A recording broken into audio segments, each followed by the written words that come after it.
నేను మామూలుగా సీరియస్గా ఉంటే ఏంది అట్లా సీరియస్ ఫేస్ పెట్టుకొని ఉంటావు అని అంటారు. మీరు ఇంత సీరియస్ ఫేస్లో కూడా ఇట్లా కామెడీ ఎట్లా చేయగలుగుతున్నారు సార్? సినిమాలు ఎట్లా తీయగలుగుతున్నారు సార్ మీరు?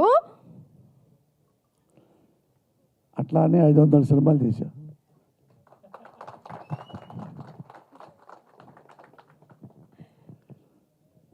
ఇంకొక క్వశ్చన్ సార్, ఇవాళ రేపు అమ్మాయిలకి ఇట్లా చీర కట్టుకొని ఇప్పుడు నాలాగా ఇట్లా మంచిగా రెడీ అవ్వడం అంటే వస్తలేదు సార్. మీరు చీర కట్టుకొని డాన్సులు చేస్తున్నారు, పాటలు పాడుతున్నారు, యాక్టింగ్ చేస్తున్నారు, ఎట్లా సార్ ఇట్లా? మీరు ఆడవాళ్ళ చీర గురించి, నా చీర గురించి మళ్ళీ మాట్లాడారనుకో, మళ్ళీ నన్ను అరెస్ట్ చేస్తారు. ఇప్పుడే బయటకు వచ్చా. లేదు సార్, లేదు. సింపుల్గా మంచి క్వశ్చన్ వేయండి.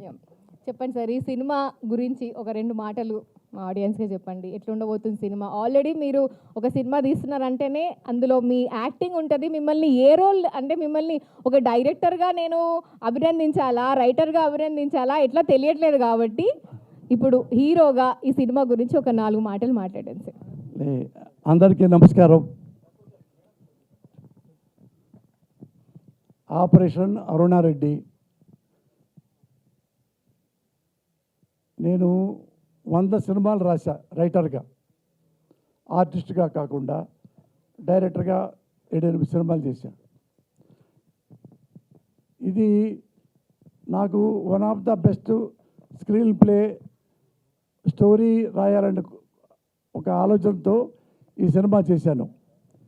ఇందులో ఒక్క వల్గర్ కానీ ఆక్వర్డ్ థింగ్స్ కానీ చాలా ఏమీ క్లియర్గా ఆలోచించి మరీ డైలాగ్స్ రాసే సినిమాలో ఇది నాకు బాగా నచ్చిన సినిమా. చిన్న సినిమా.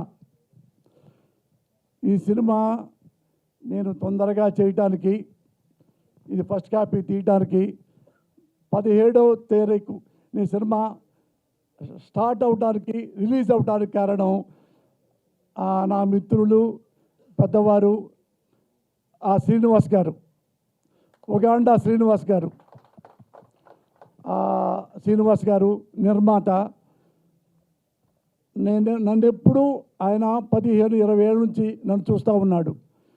ఎప్పుడు నేను వచ్చినా కానీ, నన్ను చూసినా కానీ నవ్వుతూ సంతోషిస్తూ ఉంటాడు. నేను సినిమా చేస్తున్నాను అనగానే తనే నేను నిర్మాతగా ఉంటా, Murali best of luck, cinema చేయని ఈ సినిమా ఈ స్థితికి తీసుకొచ్చాడు.